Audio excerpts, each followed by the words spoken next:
Macacos, vai na entrada e na saída. Macacos, ô macaco! Ô macaco! Macaco!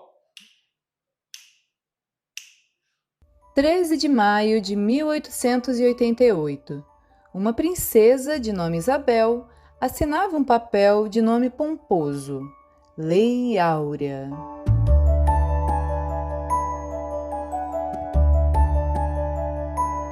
A partir de então, estava declarado fim da escravidão no Brasil Império, o último país das Américas a abolir, ao menos legalmente, um sistema que por mais de 3 séculos tratou pessoas negras como propriedade, submetendo seus corpos ao trabalho forçado e a todo tipo de violência.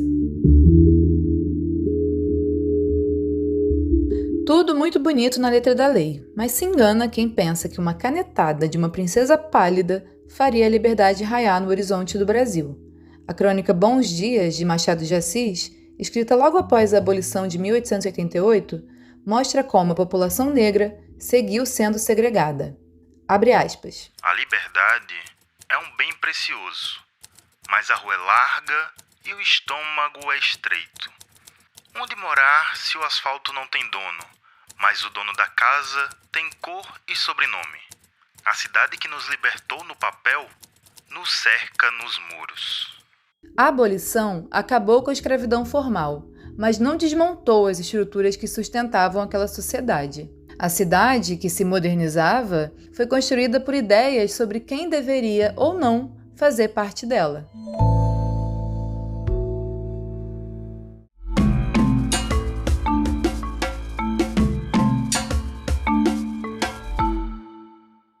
Bem-vindas e bem-vindos ao PURDcast, o podcast da ANPUR, Associação Nacional de Pós-Graduação e Pesquisa em Planejamento Urbano e Regional. Eu sou Renata Mello e vou acompanhar você ao longo dessa conversa. Aqui a gente fala de ciência, de produção de conhecimento sobre o urbano e regional e principalmente sobre o que acontece quando novas vozes e novos olhares entram em cena. No episódio de hoje te convidamos a refletir sobre raça e cidade, do apagamento à luta antirracista no planejamento urbano e regional.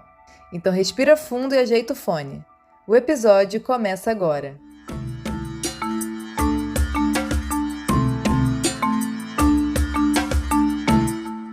A gente costuma imaginar a cidade como um conjunto de ruas, prédios e bairros. Mas já parou para pensar que a cidade é também uma forma de organizar as relações? E nessa organização, quem circula com mais liberdade? E quem é constantemente punido e vigiado? Quem mora nas regiões mais nobres e quem vive nas áreas mais precárias? As respostas para essas questões não são fruto do acaso, e tem tudo a ver com o tema do programa de hoje. O racismo é um sistema de dominação presente em toda a história do Brasil.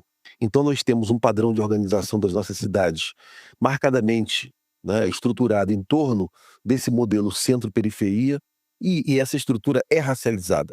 As áreas centrais ou as áreas mais ricas são as áreas mais brancas das nossas grandes cidades.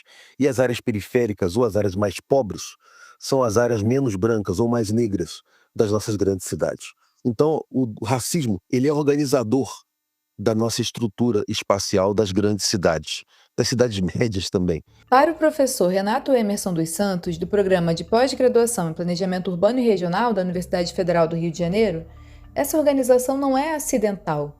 Ela atravessa toda a história e ajuda a explicar por que cidades tão diferentes entre si acabam reproduzindo padrões tão semelhantes. Cidades que passaram por todos os ciclos da escravidão, ciclos econômicos da escravidão, cidades como Rio de Janeiro, São Paulo, Salvador, Recife, têm a sua estrutura marcadamente organizada em torno desse modelo centro-periferia racializado.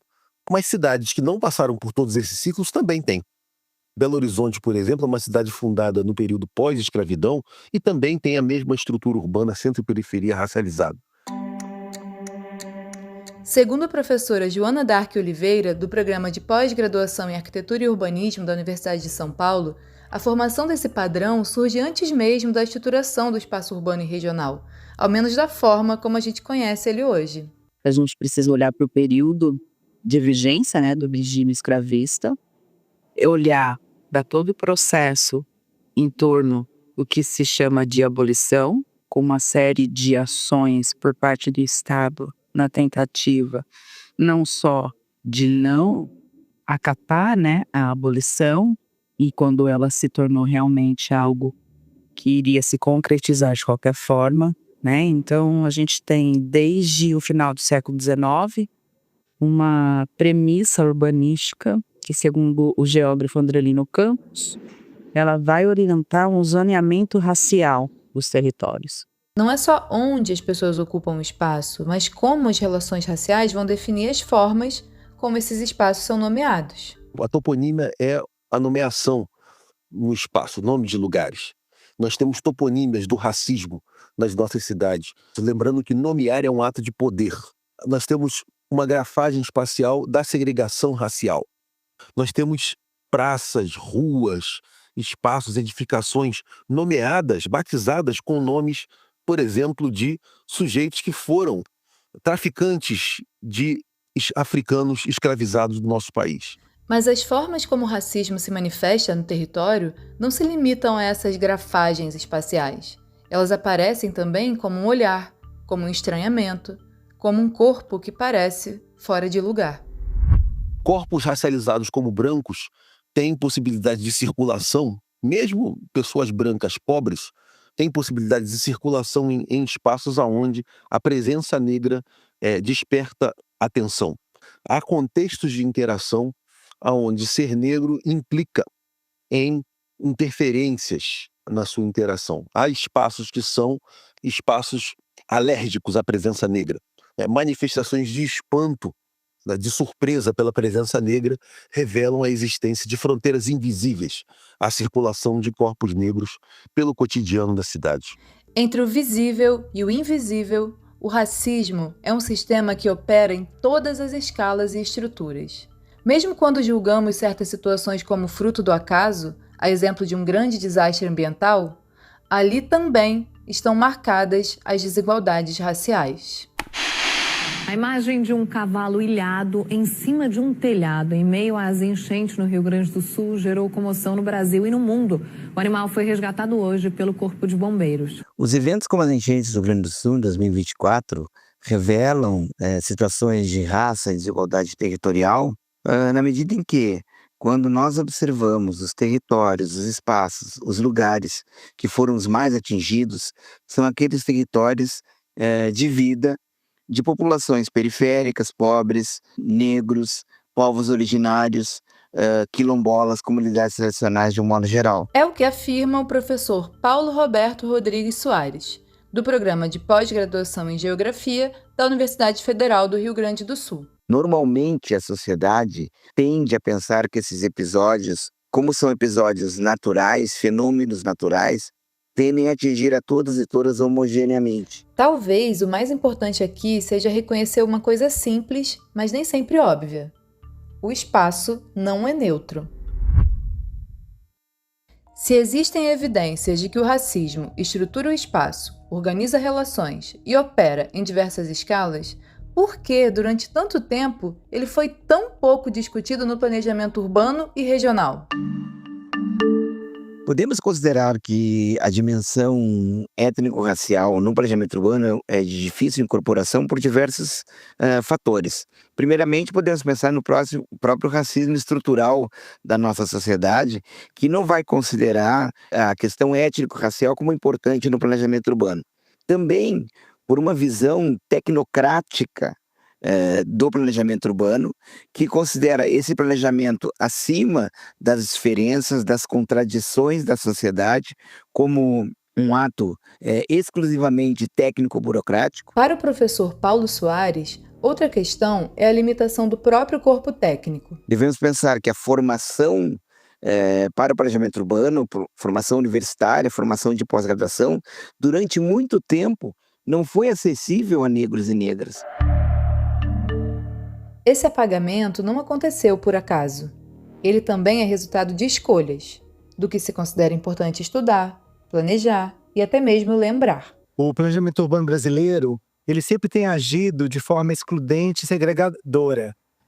Lembrando que a gente teve um processo de escravização no Brasil muito duro, muito pesado e que durou muitos anos. Isso fez também com que o próprio Estado se mantivesse muitas vezes contrário à permanência ou à inclusão da população negra, né, dentro das cidades.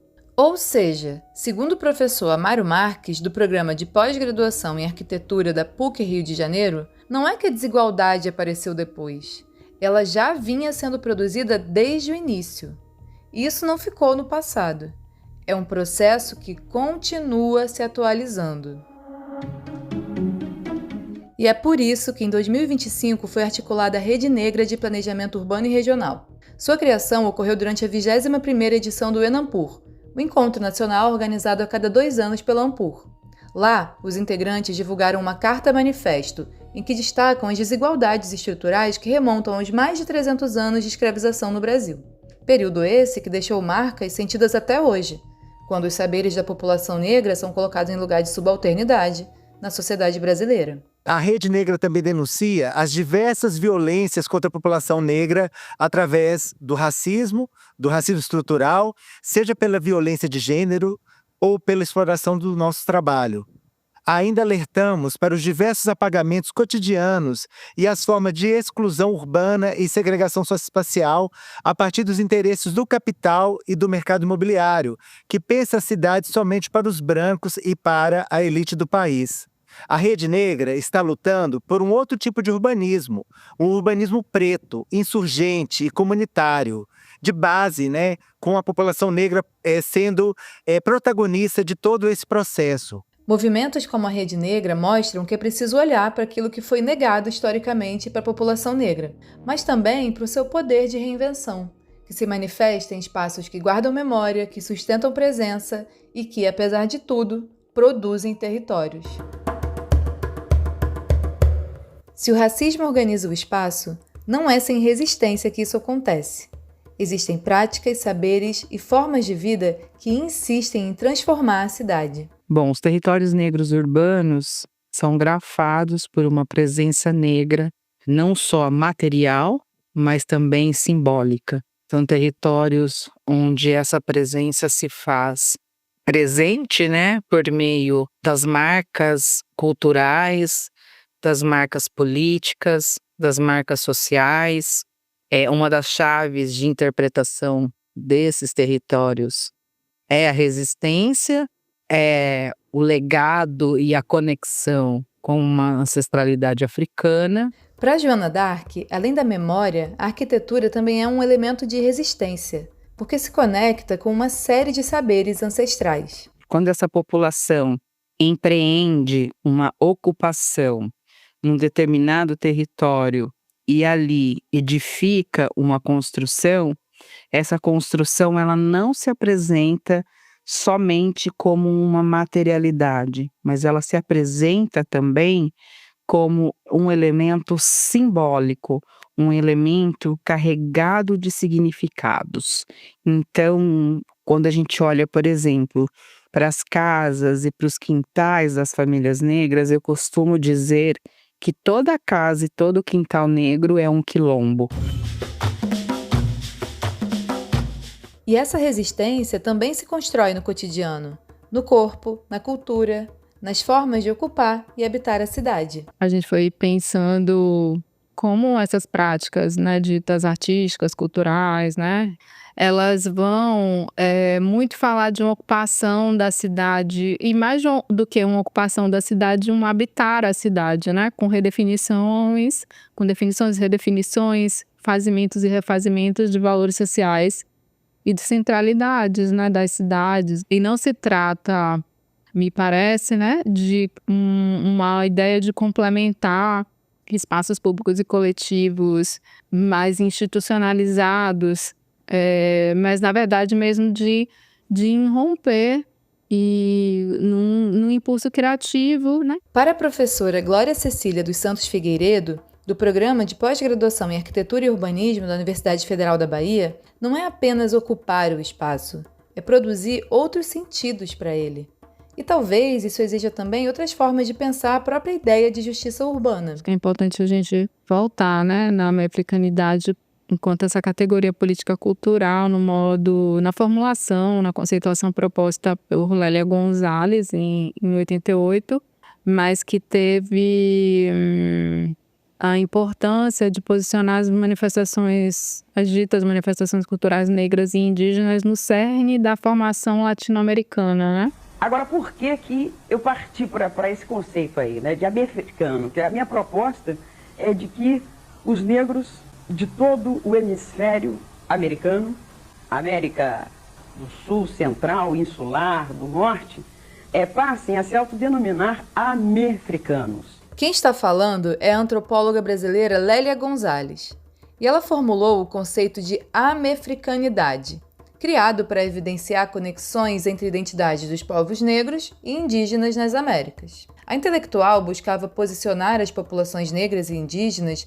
como sujeitos ativos e históricos na produção da cidade, combatendo assim representações que produziram apagamento e racismo estrutural. A Lélia estava buscando deslocar o que ela chamava de racismo por denegação, né? Operado pela ideia de uma América Latina homogênea e também cúmplice da ideologia brasileira do branqueamento. Por muito tempo, a presença negra nas cidades brasileiras foi narrada apenas pela falta. Mas o que a história nos mostra é que, mais do que respostas à exclusão, a população negra sempre produziu memória, pertencimento, cultura e outras formas de habitar a cidade. Nos quintais, nos terreiros, na música, na dança, nas formas de construir e compartilhar o espaço. É aí onde as cidades são continuamente reinventadas.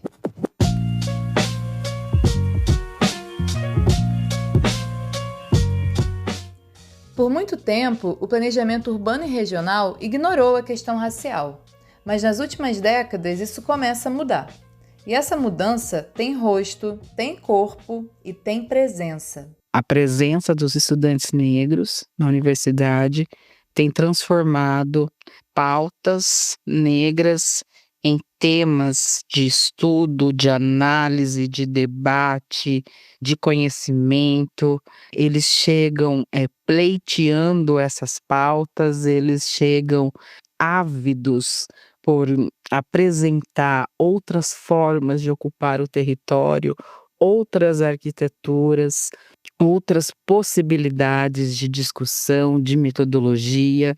E isso é fundamental para a transformação do que nós temos feito historicamente dentro do âmbito acadêmico. Essa presença e essa transformação não começam agora. Elas fazem parte de uma trajetória mais longa, marcada também por tensões, silêncios e dificuldade de escuta. Eu creio que é difícil ser negro e é difícil ser intelectual no Brasil. Essas duas coisas juntas dão o que dão, né? É difícil ser negro porque, fora das situações de evidência, o cotidiano é sempre muito pesado para os negros. É difícil ser intelectual porque não faz parte da cultura nacional ouvir tranquilamente uma palavra crítica, né? Essas palavras que você acabou de ouvir são do geógrafo Milton Santos, que foi presidente da Ampur no período de 1991 a 1993, e um dos principais intelectuais brasileiros a pensar o espaço a partir das suas contradições. Em 2026 é celebrado seu centenário de nascimento. Ao longo dessa história, ser negro e intelectual seguiu sendo um desafio, mas novas vozes se somaram aos questionamentos de Milton, as de intelectuais negros e negras. E essas vozes já não podem mais ser ignoradas. Novas perguntas começam a aparecer e, com elas, outras formas de produzir conhecimento. E o que isso significa dentro do campo do planejamento urbano e regional? Significa romper com a ideia de que a cidade é um espaço neutro e afirmar que o racismo é um vetor estruturante da organização do território brasileiro. Então, significa denunciar que o planejamento tradicional, o planejamento urbano, tradicional no Brasil, não foi apenas ineficiente, mas um projeto deliberado de exclusão racial. Porque se o planejador ele não enxerga a questão da raça, o componente raça, então ele não vai enxergar quem mais morre por falta de saneamento, quem mais gasta tempo no transporte público, né? Ao mesmo tempo, surgem também outras formas de pensar a cidade, menos centradas em modelos únicos e mais abertas à diversidade das experiências. Tem um processo de uma indagação coletiva, de um espaço experimental de pesquisa, onde, né, essa noção embaçada de cidades excêntricas está nos ajudando a repensar, né, de que a gente está vivendo muitas crises, né, e expondo um esgotamento paradigmático do urbanismo, do planejamento e da formulação de políticas, né? Esse questionamento, assim, ele se coloca no momento em que a academia está sendo repovoada, né, por conhecimentos críticos, abordagens heterodoxas. E aí essa presença, essa vida negra indígena, ela está, interrogando os cânones, né, com muita força. Não que os cânones não fossem interrogados, mas eu acho que de uma maneira muito mais visceral e abrangente, com capacidade de mudança, porque tem esse corpo crítico que está habitando, né, a universidade. Dá para sentir a potência dessa transformação, né? É que a gente está falando aqui não só de incluir novas vozes, mas de transformar o próprio campo do planejamento urbano e regional. No fim das contas, fica uma pergunta. Simples, mas nada fácil. O que é, afinal, uma cidade antirracista? Uma cidade antirracista ou uma cidade racialmente justa, por enquanto, é uma utopia. Mais do que utopia, ainda é uma luta. Uma cidade onde corpos negros podem circular, transitar sem sofrer violências. Uma cidade antirracista é uma cidade que dialoga com a pluralidade dos seus sujeitos e pensar numa integração coletiva dos sujeitos aos territórios, com direitos e acessos garantidos para todos. Para mim é um horizonte utópico dizer que nós vamos ter uma cidade antirracista, mas a cidade antirracista deve ser uma construção e uma luta constante de toda a sociedade. Uma cidade antirracista é uma cidade onde o planejamento urbano, né, ele possa atuar de forma ativa para reparar as injustiças históricas. É uma cidade onde possa ocorrer efetivamente a justiça territorial e uma redistribuição orçamentária, né? Eu confesso que eu não gosto muito desse jeito de colocar a questão racial, né? Não acredito muito nessas polaridades, que eu gostaria um pouco de falar mais do que a ideia de uma cidade antirracista, da ideia de uma cidade negra. Isso não significa ignorar a importância das políticas públicas. É uma perspectiva autônoma de independência, né? Mas, claro, os processos de autonomia e independência são sempre relativos, né? O caminho para a construção de cidades realmente antirracistas parece estar não em modelos prontos, mas nas disputas, nas práticas e nas formas de vida que já estão transformando a cidade. Desde agora. Obrigada por nos acompanhar no segundo episódio do Purdcast, o podcast da Ampur. Se você gostou da conversa, compartilha com alguém que também se interessa por ciência e novas formas de pensar o mundo.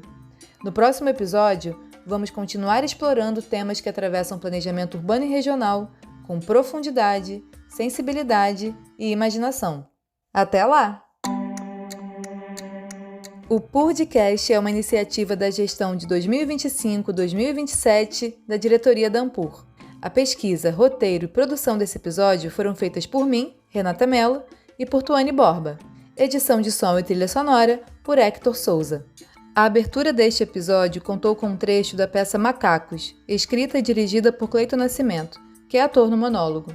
O programa contou também com áudios do documentário Encontro com Milton Santos, O Mundo Global Visto do Lado de Cá, do cineasta Silvio Tendler, com partes de entrevista para o Perfil do Pensamento Brasileiro, Lélia Gonzalez, realizada pelo Sindicato dos Escritores do Rio de Janeiro, e da reportagem Cavalo Resgatado de Telhado de Casa em Canoas, exibida no Jornal da Band, da Rede Bandeirantes. Os efeitos sonoros utilizados são do site Epidemic Sound.